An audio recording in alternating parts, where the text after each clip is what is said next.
20 ವರ್ಷದವರೆಗೂ ಏನನ್ನು ಪಾಲಿಸಿದೆ? ಹೆಚ್ಚು ದುಡಿಯಬೇಕು, ಕಡಿಮೆ ತಿನ್ನಬೇಕು. ಏನು ಮಾಡಬೇಕು? ಹೆಚ್ಚು ಶ್ರಮ ವಹಿಸಬೇಕು, ದುಡಿಯೋದು ಹೆಚ್ಚಾಗಬೇಕು, ತಿನ್ನೋದು ಕಡಿಮೆಯಾಗಬೇಕು. ಕಡಿಮೆ ತಿಂದಷ್ಟು ಆರೋಗ್ಯದಾಯಕ. ಎರಡನೇದು, ಹೆಚ್ಚು ನಗಬೇಕು, ಕಡಿಮೆ ಅಳಬೇಕು. ಹೆಚ್ಚು ಪ್ರೀತಿಸಬೇಕು, ಕಡಿಮೆ ದ್ವೇಷಿಸಬೇಕು. ಹೆಚ್ಚು ಆರೋಗ್ಯವಂತರಾಗಿರಬೇಕು, ಸೋಮಾರಿಗಳು ಆಗಿರಬಾರದು. ಶ್ರಮ ಜೀವನಕ್ಕೆ ಹೆಚ್ಚು ಮಹತ್ವ ಕೊಡಬೇಕು, ಸೋಮಾರಿತನವನ್ನು ಬಿಡಬೇಕು. ಈ ಎಲ್ಲ ಅಂಶಗಳನ್ನು 90 ವರ್ಷದವರೆಗೆ ಪಾಲಿಸ್ತಾ ಬಂದೆ. ಅದರ ಗುಟ್ಟು ಇದು, ನನ್ನ ಆಯಸ್ಸಿನ ಗುಟ್ಟು. ಯುವ ಜನಾಂಗ ಏನಿದ್ದೀರ, ಭಾರತದ ಬೆನ್ನೆಲುಬು. ನಿಮ್ಮನ್ನು ಅವಲಂಬಿಸಿದೆ ನಮ್ಮ ಭಾರತದ ಅವನತಿ ಉನ್ನತಿ ನಿಮ್ಮ ಕೈಯಲ್ಲಿದೆ. ಮೊದಲೇನಾಗಬೇಕು? ಎಲ್ಲ ಮಾಲಿನ್ಯ ಆಗೋದಕ್ಕೆ ಕಾರಣ ನಮ್ಮ ಮನಸ್ಸಿನ ಮಾಲಿನ್ಯ. ನಮ್ಮ ಮನಸ್ಸು ಹಸನಾಗಬೇಕು, ಎಲ್ಲವೂ ಸರಿ ಹೋಗುತ್ತೆ.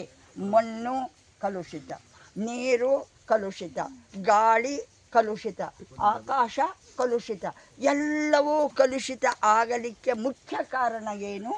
ನಮ್ಮ ಮನಸ್ಸು ಕಲುಷಿತ ಆಗಿದೆ, ಕಶ್ಮಲಗಳಿಂದ ಕೂಡಿದೆ. ನಾವು PhD ಮಾಡ್ತೇವೆ, ಶೋಧನೆ ಮಾಡ್ತೇವೆ, ಸಂಶೋಧನೆ ಮಾಡ್ತೇವೆ, ಏನೆಲ್ಲ ಇಂಜಿನಿಯರಿಂಗ್ ವಿದ್ಯಾರ್ಥಿಗಳಿದ್ದೀರಾ, ನಿಮ್ಮ ಆಂತರ್ಯಕ್ಕೆ ಇಳಿದಿದ್ದೀರಾ? ನಿಮ್ಮ ಮನಸ್ಸಿನಲ್ಲಿ ಇರ್ತಕ್ಕಂಥ ಕಸ, ಕಡ್ಡಿ, ಕುಂದು ಕೊರತೆ, ದೋಷ, ದೌರ್ಬಲ್ಯಗಳೇನಿದೆ ಎಲ್ಲವನ್ನು ಮೆಟ್ಟಿ ನಿಂತಿದ್ದೀರಾ? ಅದು ಮಾಡಬೇಕು. ಏನನ್ನು ಮಾಡಬೇಕು? ಮನಸ್ಸಿನ ಸಂಶೋಧನೆ. ನಾನು ಹೇಗಿದ್ದೇನೆ, ನನ್ನ ಮನಸ್ಸು ಹೇಗಿದೆ? ಮಂದಿರದಲ್ಲಿ ಅಲ್ಲ ದೇವರಿರೋದು, ಎಲ್ಲರ ಮನಸ್ಸಿನಲ್ಲಿ, ಸಕಲ ಜೀವರಾಶಿಗಳಲ್ಲಿ ದೇವರಿದ್ದಾನೆ. ನಮ್ಮ ಮನಸ್ಸಿನಲ್ಲಿ ದೇವರಿದ್ದಾನೆ. ನೀವು ಪ್ರತಿಯೊಬ್ಬರೂ ದೇವರಾಗಬೇಕು. ಇದು ನನ್ನ ವಿನಂತಿ, ಸವಿನಯ ಪ್ರಾರ್ಥನೆ. ನೀವೇನಾಗಬೇಕು? ದೇವರು. ಯಾರನ್ನು ದೇವರು ಅಂತ ಹೇಳ್ತೇವೆ ನಾವು? ಯಾರು ಬೇಡೋದಿಲ್ವೋ, ಯಾರು ನೀಡ್ತಾರೋ, ಕೊಡುಗೈಯಾಗಿ ದಾನ ಮಾಡ್ತಾರೋ, ದೇವರು ಏನನ್ನಾದರೂ ಬೇಡಿದಾರ ಇದುವರೆಗೆ?